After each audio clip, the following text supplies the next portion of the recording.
नमस्कार विद्यार्थी मित्रों, आज फिर सेट टू सक्सेस चैनल में आप सभी का स्वागत है।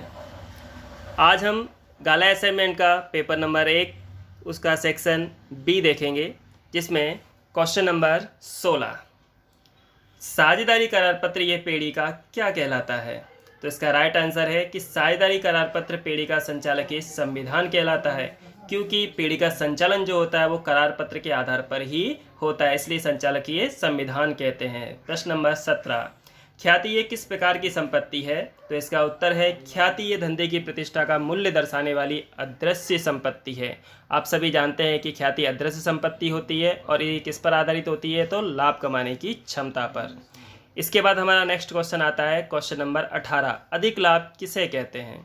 इसका उत्तर है जब धंधा अपेक्षित लाभ की अपेक्षा अधिक लाभ कमाता है, तो जितना लाभ धंधे के द्वारा अधिक कमाया जाता है उसे अधिक लाभ कहते हैं। मतलब सामान्य लाभ की अपेक्षा एक्स्ट्रा लाभ या अधिक लाभ। इसके बाद क्वेश्चन नंबर आता है 19 साझेदारी पेड़ी का पुनर्गठन अर्थात क्या। इसका उत्तर है विविध कारणों से साझेदारी में होने वाले परिवर्तन को साझेदारी पेड़ी का पुनर्गठन कहते हैं, जिसके अंदर प्रवेश, निवृत्ति या लाभ हानि में परिवर्तन भी हो सकता है। 20 नए साझेदार को किस उद्देश्य से पेड़ी में प्रवेश दिया जाता है।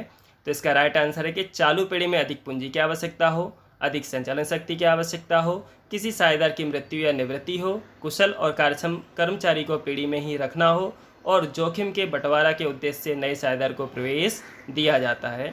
इसके बाद क्वेश्चन नंबर 21 साझेदार की निवृत्ति के संयोग बताइए। इसका आंसर है कि साझेदारी की निवृत्ति के मुख्य 2 संयोग हैं। पहला भारतीय साझेदारी अधिनियम के अनुसार, दूसरा है साझेदार के निजी कारणों से स्वैच्छिक निवृत्ति, यानी एक कानून के द्वारा, और दूसरी उसकी स्वैच्छिक निजी निवृत्ति। क्वेश्चन नंबर 22 साझेदारी पेड़ी का विसर्जन अर्थात क्या। तो जब साझेदारी पेड़ी अपना धंधा हमेशा के लिए बंद करे, अर्थात कि कानूनी दृष्टि से पेड़ी का अस्तित्व हमेशा के लिए मिट जाए, तो उसे साझेदारी पेड़ी का विसर्जन कहते हैं। इसके बाद क्वेश्चन नंबर 23 पेड़ी के विसर्जन के समय पक्की तलपट में दर्शाए प्रोविडेंट फंड की बाकी का निकाल किस प्रकार करोगे। इसका उत्तर है प्रोविडेंट फंड यह पेड़ी का दायित्व है, इसलिए इसका खाता बंद करके वसूली खाते के जमा में ले जाएंगे।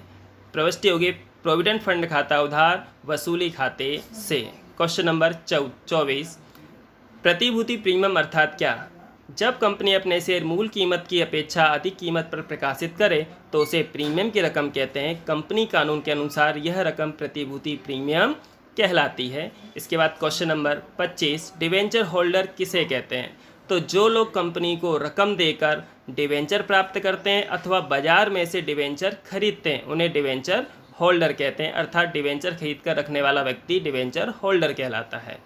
इसके बाद क्वेश्चन नंबर 26 समय के आधार पर वित्तीय विश्लेषण के प्रकार बताइए। आंसर है समय के आधार पर वित्तीय विश्लेषण के मुख्य 2 प्रकार हैं। पहला अल्पकालीन विश्लेषण जो कम समय का होता है, दूसरा दीर्घकालीन विश्लेषण जो लंबे समय का होता है।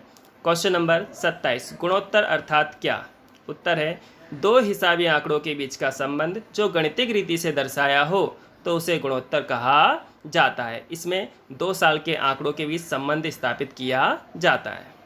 28 सकल लाभ और शुद्ध लाभ का गुणोत्तर ये खर्च आधारित गुणोत्तर है या उपज आधारित गुणोत्तर। इसका सही उत्तर है सकल लाभ और शुद्ध लाभ का गुणोत्तर ये उपज आधारित गुणोत्तर है, क्योंकि उपज से ही हमें लाभ प्राप्त होता है।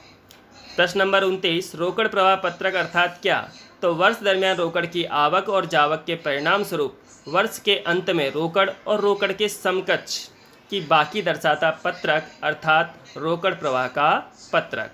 प्रश्न नंबर 23 विनियोग प्रवृत्तियां अर्थात क्या। उत्तर है विनियोग की प्रवृत्तियां अर्थात दीर्घकाल की संपत्तियां और अन्य विनियोगों की खरीदी बिक्री जिसमें रोकड़ तथा रोकड़ के सामान का समावेश नहीं होता है। इस तरह का सॉल्यूशन अगर आप प्राप्त करना चाहते हैं तो वीडियो को लाइक करें, सब्सक्राइब करें और कमेंट करें। धन्यवाद।